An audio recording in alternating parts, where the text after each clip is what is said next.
सबसे पहले तो मैं ये यहाँ निवेदन कर रहा हूं कि मैं यहाँ अतिथि नहीं हूं। बाबा विश्वनाथ की नगरी में तो भक्त आते हैं या सेवक आते हैं, तो मैं भी कोई अतिथि या मेहमान के रूप में नहीं, एक सेवक के रूप में ही बाबा की नगरी आया हूं। मित्रों, लगभग 50 साल हो गए वो काला दिन जब इमरजेंसी लगी थी, आपातकाल लगा था। मेरी उम्र उस समय लगभग 16 साल थी और मैं भी इमरजेंसी के दौरान 16 साल की उम्र में डिफेंस ऑफ इंडिया रूल्स के अंतर्गत DIR पकड़ के जेल ले जाया गया था। एक स्कूल का प्रेसिडेंट था मैं, स्कूल का। वो काले दिन याद करके आज भी रोंगटे खड़े हो जाते हैं। अपनी सत्ता बचाने की चाहत में तत्कालीन प्रधानमंत्री श्रीमती इंदिरा गांधी ने देश में आपातकाल लगाया। औचित्य क्या था, कारण क्या था? ना बाह्य सुरक्षा को खतरा था, ना आंतरिक सुरक्षा को खतरा था। खतरा था तो केवल प्रधानमंत्री की कुर्सी पे खतरा था। 12 जून को इलाहाबाद हाई कोर्ट ने यह फैसला दिया था कि इंदिरा जी ने प्रशासन का दुरुपयोग किया,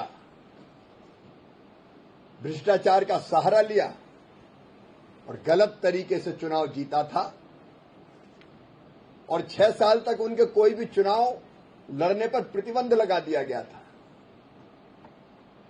अगर लोकतंत्र को मानने वाली कांग्रेस होती तो तत्काल फैसला होता है कि ठीक है, एक प्रधानमंत्री नहीं, बदल दिया जाए, दूसरा देखे जब तक कोई फैसला सुप्रीम कोर्ट का या और कोई ना आ जाए। लेकिन नहीं, कुर्सी नहीं छोड़ सकते। सत्ता एक ही परिवार की रहेगी, दूसरे के हाथ में नहीं जा सकती। प्रधानमंत्री मैं ही रहूंगी और इसलिए 25 जून की रात बिना कैबिनेट की बैठक किए आपातकाल घोषित कर दिया गया। सारे नागरिक अधिकार सस्पेंड कर दिए गए, संविधान की हत्या कर दी गई। संविधान की हत्यारी है कांग्रेस, संविधान की हत्यारी। नागरिक अधिकारों को सस्पेंड कर देना, मौलिक अधिकारों को छीन लेना, ये संविधान की हत्या है।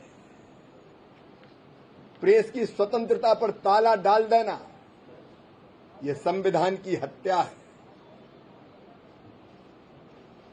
न्यायालय के अधिकारों को कम कर देना, अप्रभावी बना देना, ये संविधान की हत्या थी।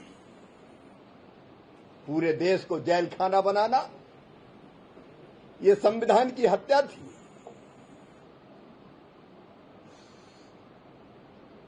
लोकतंत्र की धज्जियां उड़ा दी गई। कैसा लोकतंत्र, काय का लोकतंत्र?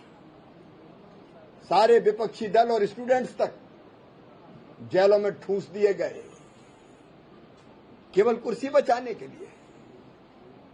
जब संविधान की प्रति हाथ में लेकर घूमते हैं, उनको जवाब देना पड़ेगा।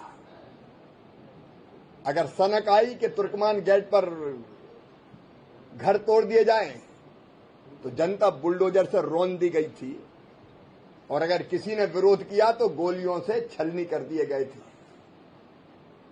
लोगों की हत्या लोकतंत्र में होती है। ये जनता पर गोली नहीं चली थी, ये संविधान की हत्या थी। नसबंदी जिस ढंग से हुई, बूढ़ों की नसबंदी कर दी गई, कुंवारों की नसबंदी कर दी गई, कोई अपील नहीं। कोई वकील नहीं, कोई दलील नहीं। ये संविधान की हत्या थी। संविधान की हत्यारी है कांग्रेस। कांग्रेस को संविधान के प्रति रखने का अधिकार नहीं है। वो काले दिन आज तक याद है। तानाशाही कांग्रेस के डीएनए में है। जब उनकी सरकार होती है, स्वर्गीय मनमोहन सिंह जी प्रधानमंत्री थे, कैबिनेट का एक फैसला हुआ तो उस फैसले की प्रति को जब प्रधानमंत्री विदेश में थे तब प्रेस के सामने फाड़ के केवल एक कागज को नहीं फाड़ा था, संविधान की धज्जियां उड़ाई गई थी। ये संविधान की हत्या थी। ये संविधान की हत्यारी कांग्रेस बात भारतीय जनता पार्टी की करती है। हमारे प्रधानमंत्री श्रीमान नरेंद्र मोदी जी वो संविधान को जीते हैं, लोकतंत्र को जीते हैं, संविधान का आदर करते हैं। और इसलिए प्रधानमंत्री बनके अगर वो संसद की सीढ़ियां चढ़े तो सबसे पहले उन्होंने मत्था टेका। वहां वो केवल ईंट और गारे के भवन के सामने मत्था टेकना नहीं था, वो लोकतंत्र के पवित्र मंदिर के सामने मत्था टेका था। संविधान के आदर की भावना, लोकतंत्र का आदर, ये प्रधानमंत्री नरेंद्र मोदी जी है जो लोकतंत्र को जीते हैं। और इसलिए संविधान दिवस आजाद भारत में, स्वतंत्र भारत में मनाने का काम किया तो प्रधानमंत्री श्रीमान नरेंद्र मोदी जी ने किया। लोकतंत्र भारतीय जनता पार्टी के स्वभाव में है। प्रधानमंत्री श्रीमान नरेंद्र मोदी जी ने एक टीम बनाई, टीम इंडिया। इसमें प्रधानमंत्री और केंद्रीय मंत्री अकेले नहीं, किसी भी दल के मुख्यमंत्रियों उनको शामिल किया और नीति आयोग का गठन किया। इस संविधान की मूल भावना का आदर है।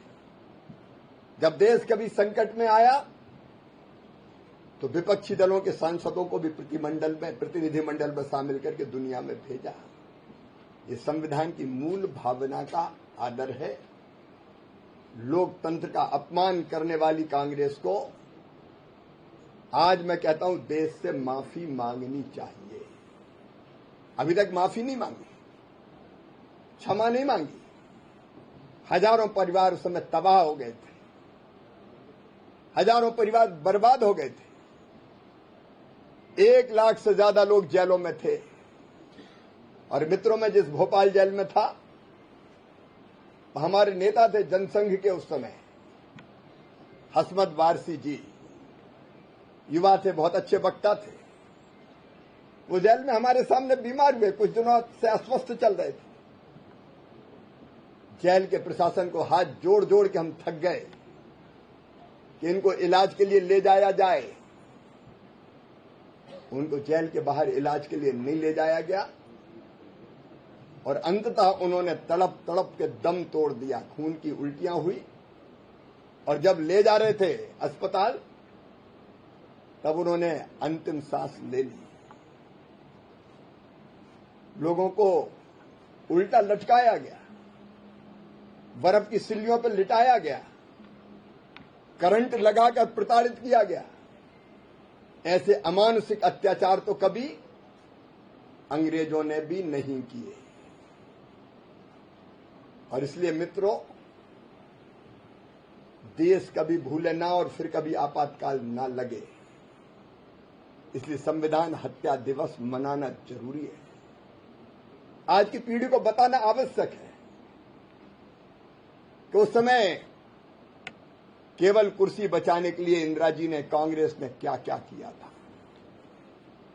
और इसलिए हम संविधान हत्या दिवस मनाते हैं ताकि सनद रहे और फिर कभी ऐसा काला दिन ना आए, लोकतंत्र बचा रहे, लोकतंत्र सुरक्षित रहे।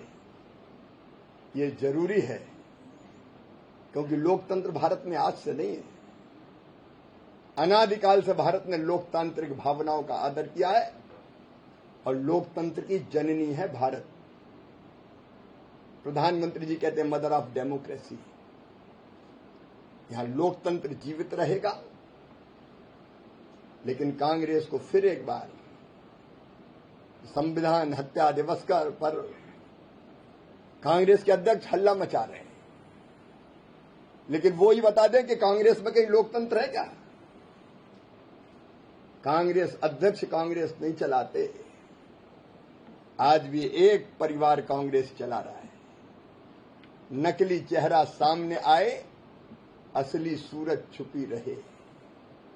एक परिवार की तानाशाही आज भी कांग्रेस में चल रही है।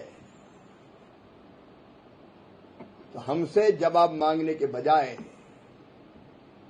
खड़गे साहब की खुद की हैसियत कांग्रेस में क्या है, पहले इसका जवाब दे दे। लोकतंत्र का सम्मान रहे, लोकतंत्र आगे बढ़े। मैं देखता हूं प्रधानमंत्री श्रीमान नरेंद्र मोदी जी को काम करते हुए। भारत की कैबिनेट का मैं भी सदस्य हूं। एक एक मंत्री से पूछते हैं, प्रधानमंत्री जी कुछ कहना है, जरूर कहिए। और सबके कहने के बाद जो मूल भावना होती है, उसका आदर करते हुए मैंने प्रधानमंत्री जी को देखा है। लोकतंत्र सीखना है तो प्रधानमंत्री श्रीमान नरेंद्र मोदी से सीखे कांग्रेस। हम लोकतंत्र, भारतीय जनता पार्टी जीती है, लोकतंत्र की भावनाओं का आदर करती है, लेकिन कांग्रेस ने जो किया उसके लिए मैं फिर दोहरा रहा हूं, नाक रगड़ के देश से कांग्रेस को माफी मांगना चाहिए कि हमसे ये ऐतिहासिक गलती हुई थी। धन्यवाद। मंत्री जी आज आप काशी में हैं और काशी की धरती के राजनारायण जी ने इंदिरा गांधी के चुनाव को चुनौती दिया था, जिसके कारण उनका चुनाव अवैध घोषित हुआ था। आप जहां बैठे, यहां से 15 किलोमीटर दूर पे गंगापुर उनका गांव है, स्थान है। आखिर युवाओं को प्रेरणा देने के लिए राजनाथ जी को कैसे आप युवाओं से रूबरू कराएंगे कि न्यायपालिका की लड़ाई, संविधान की लड़ाई हमारा यूथ लड़े? मैं स्वर्गीय राजनारायण जी के चरणों में प्रणाम करता हूं। वो अपने ढंग के अनूठे नेता थे और उन्हीं के प्रभावशाली तर्कों से उस चुनाव का सच सामने आया था। मैं इस बात का पक्षधर हूं कि स्वर्गीय राजनारायण जी जैसे नेता हो या लोकतंत्र का जो काला अध्याय आपातकाल हो, उसको भावी पीढ़ी को बताया जाना चाहिए, भावी पीढ़ी को पढ़ाया जाना चाहिए।